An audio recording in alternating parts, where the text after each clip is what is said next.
Hello, my name is Alexandra and I'm a youth worker in Romania in Nevo Parodimus Association. And today I would like to discuss with my colleague Simona here about our emotions and about being conscious regarding what we feel. Hello, Simona. Hello, Ale. Nice to see you here Again. again. Yes, my name is Simona, and I'm a youth worker in my hometown in Focșani, from Romania.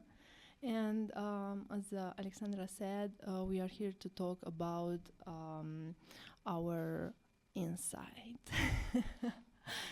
The theme of our discussion is called sense conscious. We wanted to make a word game coming from self-conscious because I think that when you're self-conscious, you are aware of what you feel, where are you feeling those emotions or moods from your in which parts of your body are you feeling that, and you kind of become friends with what you feel when you are self-conscious. That's why we made it sense conscious.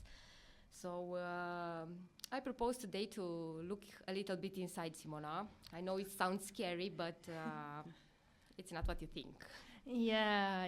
I know it's not about anatomy.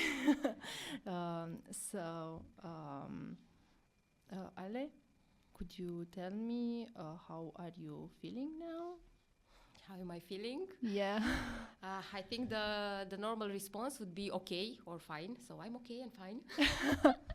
Why do you think that usually people answer like that? I'm fine. I think because like if it's a chit-chatting situation, then it's just a response that's kind of avoidant.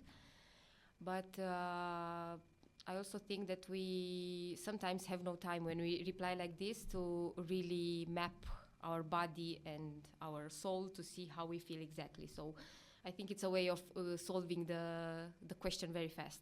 I'm fine, okay, bye.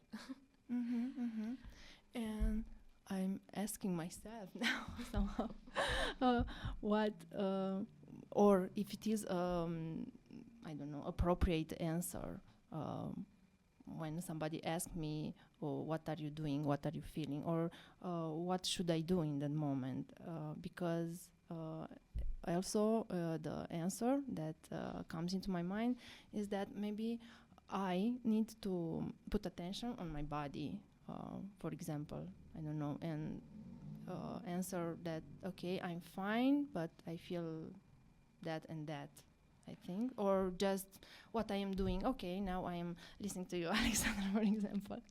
Yeah, I think we need to do that, especially when behind that fine or okay, there is something not that pleasant.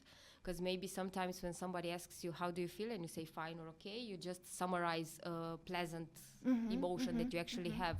So yeah, I feel joyful now, and I say I'm okay, because this summarizes a whole range of pleasant emotions. But I think we really need to map what are we exactly feeling when this fine or this okay hides an unpleasant emotion, and you just say this to avoid additional questions. Or because if I ask you now, how are you feeling, and you say I'm a little bit down, this will take further the discussion to me trying to understand or putting more questions that you might not be willing to answer. And somehow this is the easy way to pass. Yeah, to avoid yeah, a deeper conversation. Okay, maybe. I have a challenge for you. Just tell me now, how are your feelings? But not okay. Just please, if you want to make part of this challenge, to share us how are your feelings based on what your body is. Can I say no? Of course.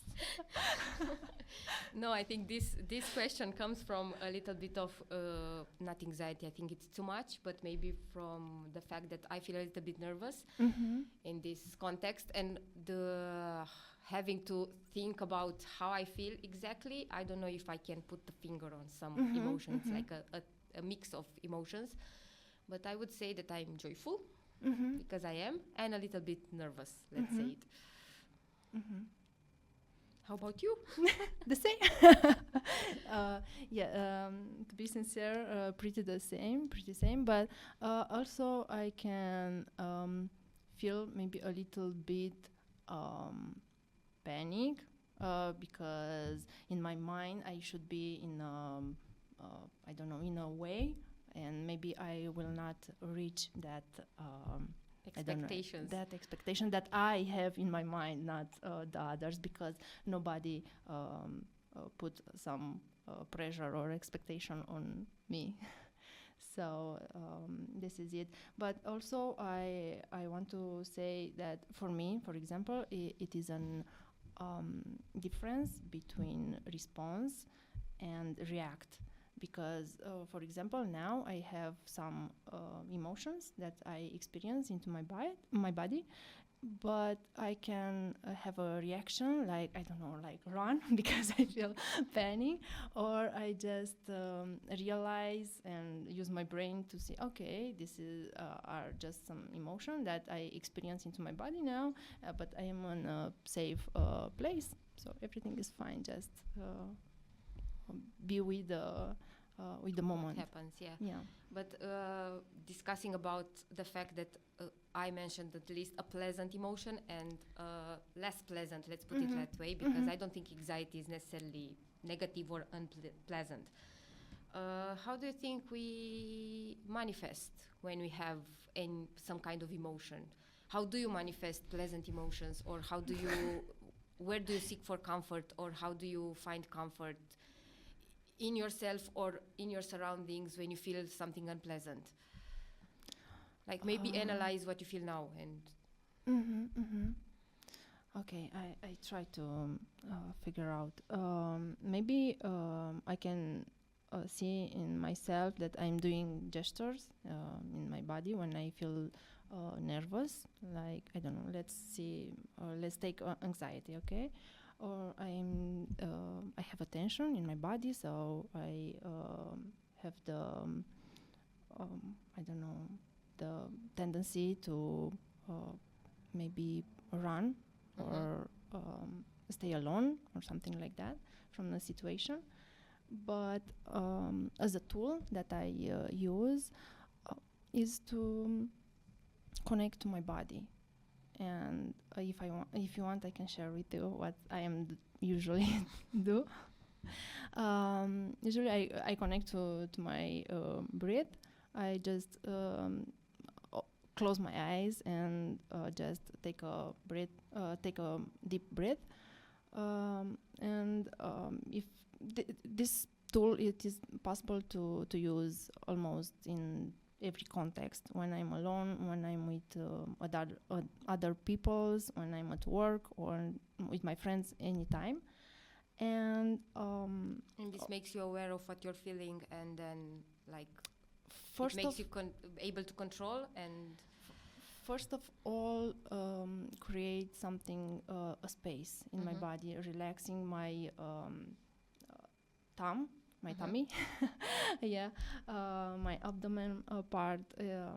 After that, I can see like another perspective, another image about the environment and the action, the experience that I am in that moment.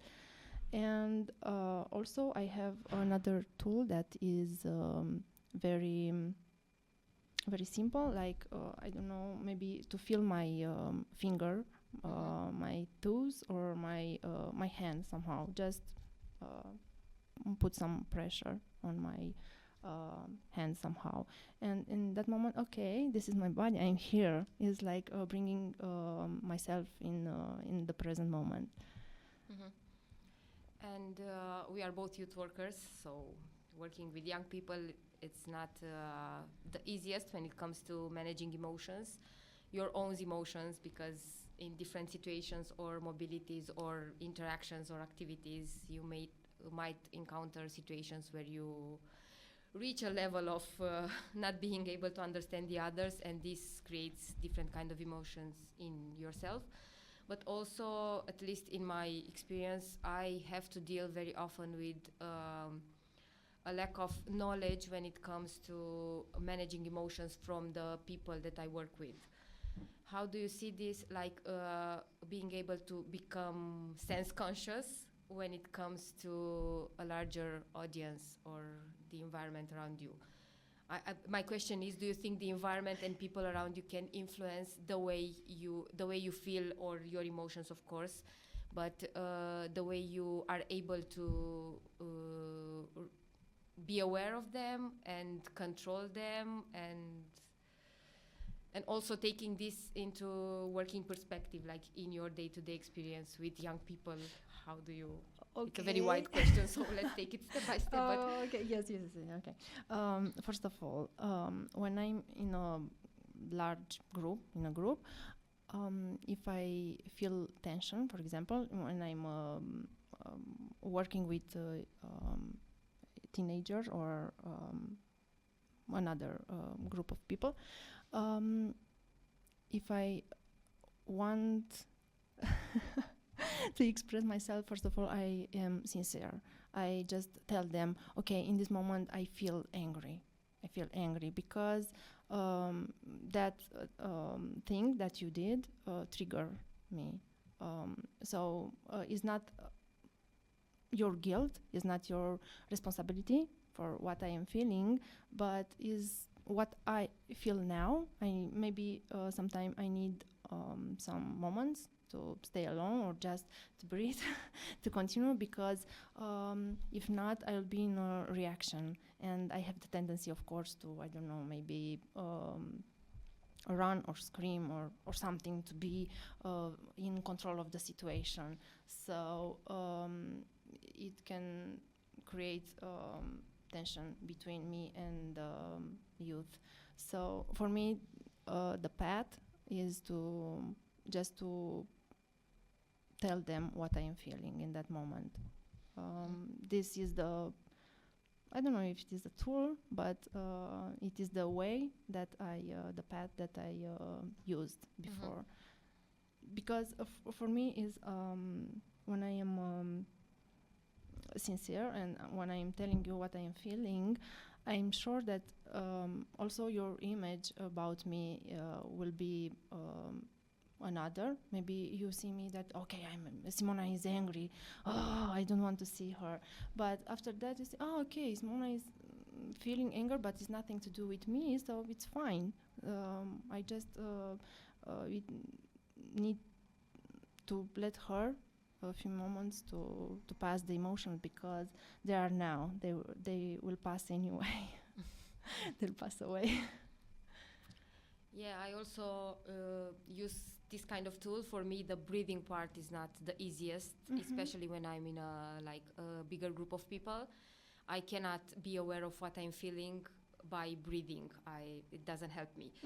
But being honest, like just expressing, since I'm not that social, so for me, like going to saying something that this bothers me or that bothered me, it wasn't the easiest. But recently I started doing that, even though it's like it's in my throat. I cannot be very open about it, but I saw that the reaction is very okay. Like it's like people around me become aware of their actions or the way their actions affect me. So, and I also work in a very chaotic environment that everybody has a lot of tasks, and we kind of sometimes have to work together, but not really everybody. Like it's a mess, and we do encounter very often situations where we are out of control, and we forget that we need to be aware of how do we influence the others, and it might get in some situations that everybody is angry or frustrated,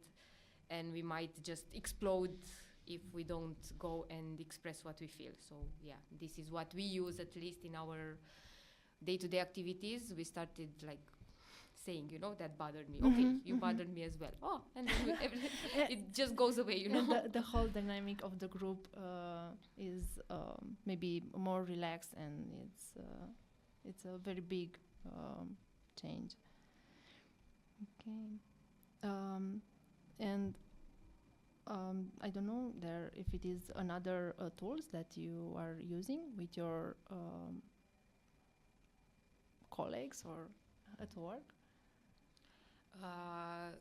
In my interaction with colleagues Yeah, or with yeah. young people in the activities Because that we there have. are- We have like in our NGO, we have a group of youth workers that, as I said, we struggle sometimes to find a balance of emotions, to have it balanced, which is not necessarily bad because we learn every day how to manage different stuff of our own and of our others. But in our interactions with the beneficiaries that we have, that are actually young people in Reșița city, we do apply also the breathing. And I like not only us, but I see a focus in the last years in, especially after COVID, on mental health projects and raising awareness about senses and moods, emotions. And we kind of try to adapt that not only through occasional projects, but to have it as weekly activities in the youth center that we have, so that young people can learn how to manage what they feel, or at least to identify. And I don't know how it is in other countries, but in Romania, what I saw, and in a small city as ours, high school kids, people, do not know how to do this. Like the formal education, even, for example, in high school, I studied psychology, but it didn't teach me very much on how to be mindful and how to really see emotions or identify, be aware of them, be friends with what I feel and accept everything. I didn't. It was only theoretical. And I saw that this phenomena is happening also today, like people, young people do not know how to go in depth and to stay with themselves.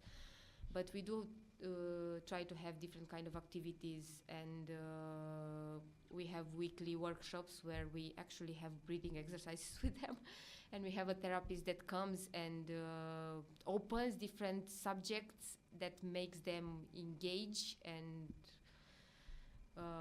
I don't know, look inside basically. About breathing, it comes into my mind an example now. A boy, a child of mine from the school. Sometimes he told me that he was in an exam, and he wasn't so well prepared. But finally he received a good note, because he was aware about his emotions before the exam start. He breathed, and so he becomes so calm. So he wrote, okay, I remember this and this, and he wrote everything in that state of mind. So he was very grateful for the note, the qualificative that he received at that moment. So the breathing is a tool that it is so easy and basic and to use everywhere. And you asked me about the environment and the people around me, if they can influence me. At a certain level, I think yes, but also depends on me how much I let them to influence me. Related to breathing and to this, actually, I wanted to ask, okay, breathing is a very good tool, individual tool that you can use to regulate what you feel. But what if you are in an environment that, not that they do not validate your emotions, but they intentionally do invalidate them? Do you think breathing helps then? For example, if you're at work and, I don't know, your manager or some colleague is pushing some buttons, and they see you are frustrated, and you do use breathing to regulate what you feel and understand, and then you do go and try to open a discussion and be honest about what you feel, and they still do not, they still push those buttons, they keep it. I just want to mention that all that I said before and now and later are only my personal opinion and experience. Okay, so I will answer to you from my personal experience and my, not beliefs, but my, I don't know, ideas, maybe, okay. I think, yes, at a certain level, the breathing may be enough.